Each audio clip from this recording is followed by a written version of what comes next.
Now that we've gotten all the prep done on the wall, which is putting on the anchor primer and putting on our base coat of Piatto tinted to this medium color gray, we're now going to do the decorative finish application, which we're going to use the base gray again, and then we're also going to use a highlight, which is an untinted Piatto, which will be the white areas, and then a darker, which is double the tint in the Piatto for the dark areas.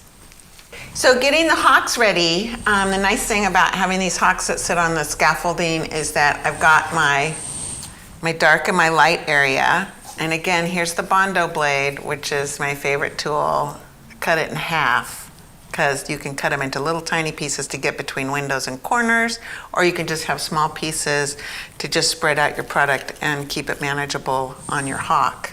And then we have the main color here, the base, that we'll cover most of the wall with. So before we actually begin to put this finish coat on, I run my hands over and we like to feel it, make sure that there's no high areas, because we'll knock them and then we'll end up getting hitchhikers. You'll get the hitchhikers and they will create the scratch marks in your plaster. So you end up doing this all over your wall. And we actually are using the finishing trowel, because we're going to be compressing it and doing the burnishing while we go along. But this one helps lay the product into this first coat a little bit tighter.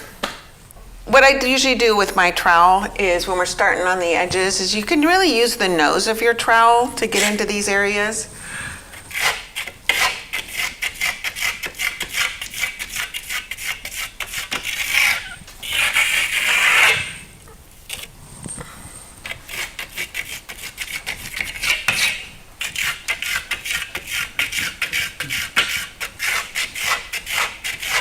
So first what we're doing is we're creating kind of an arc here so that we can create the diagonal process of covering the wall.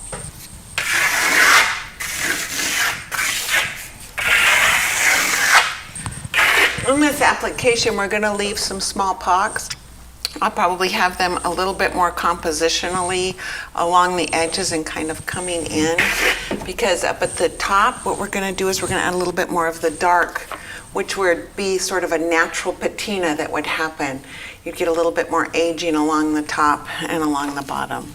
We'll get a little bit more of the base coat on, and then we'll add in the dark and light. When I'm loading my trowel for the light and darks, I pounce it so it gets sort of this peak on there. So when we're doing it, we're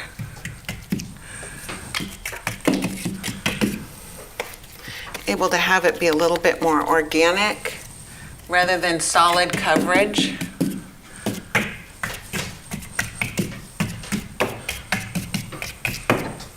And then I tend to have more of the whites around the pocs. And I have the patina, like if the water were to come down, it comes down and it spreads out, and then it fills itself, and then it drips down more. So we've got the sideway motion to show that.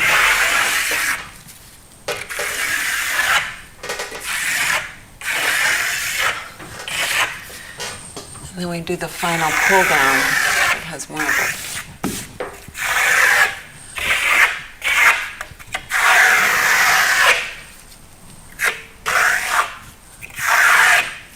Then we'll go back to putting our base on. And I try and not overload my trowel so that I've got smaller spaces and I can keep them more of an organic look. You also want to watch your pocs, make sure that they're all different sizes and different shapes so that it doesn't look like you have a whole bunch of, it kind of starts to look like birch tree bark.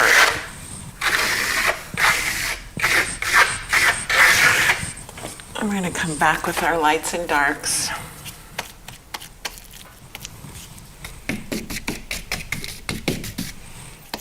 And again, I like to keep kind of the darks out sort of more towards the edges and have lighter versions of it on the inside of the body. And you really want to just hit it 1, 2, 3, 4 times maybe, and be consistently inconsistent so that some of it gets mushed in a lot and some of it sits right on top. And this is as I kind of finish an area, move on to the next area, and I'm finished with the second area, I go back in, and this is where the burnishing and the compression happen. As you're going along and doing the wall, you can also come back at the completion and burnish it more, but I kind of like to do it as I go along just to kind of make it have that super smooth finish. If you'll notice this finish, how it's sitting really nice and smooth up here, and you can see that this is the first coat and how it's orange peely. This is one of the characteristics of this product that I love, is you can go over walls that are not so nice and make them look really nice. You'll also see that when we do just the solid coverage, but it just starts to lay into itself and have a really nice smooth finish, which flat wall finish to me is kind of the premium look as opposed to an orange peel.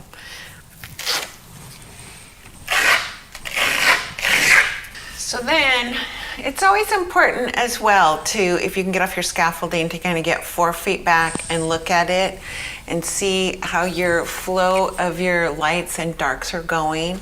So I like that the white is kind of pulling you down this way. I think what I'll do is have it sort of pull down, and then we'll do another little drift of white here, but we'll kind of keep this coming down here as well. And then the dark fills in the other areas.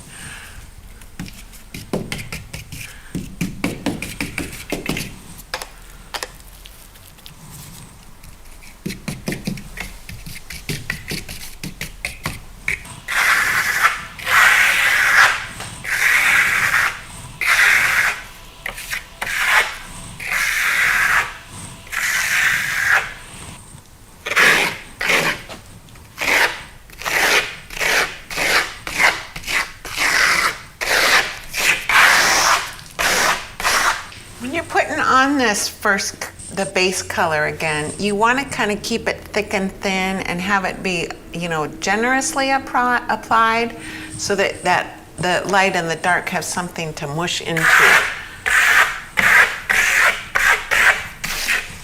And again, we'll think about the composition. I think we're going to have the white end there, and then we'll have more of the white come over to this side, and this side will be darker, so it's kind of going back and forth. Keep it in a little tighter.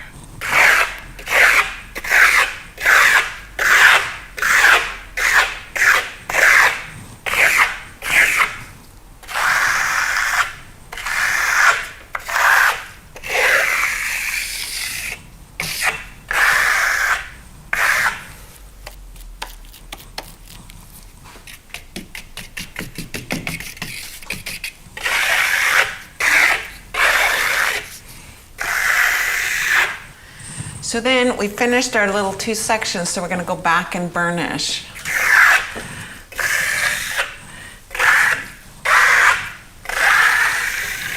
And compress.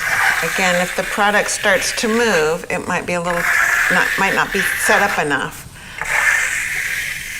There's a coolness when you touch it. I don't have to use this. On your arm, if you can feel it, if it still sticks to you, it's not ready. It looks like it has sort of a float of a liquid on top.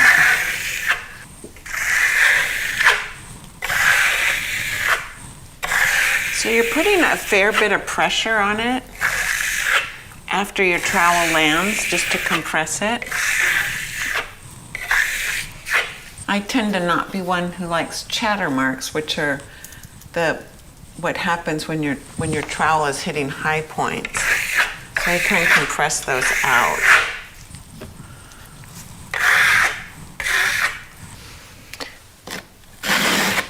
So this part, when you're doing your edges, it's really easy to use the same movement to get it right down into along top of the baseboard, which is fine. You just want to make sure when you're done that you have different movement coming out of it.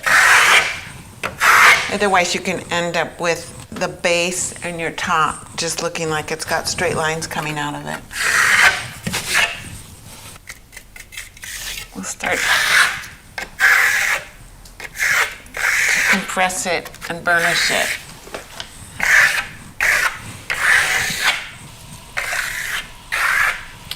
And there you have it, and in a couple of hours it'll be nice and dry and you can feel it. If you want to, you can always go back and start to compress it again just to make sure, but at this point you could also be just fine having it be a nice smooth finish. The more you burnish it, the more it's going to get sheen. So if you like that really matte finish, then this is a good time to just leave it to make, but also make sure that you've hit every point or every surface of it so it has that nice smooth kind of finish.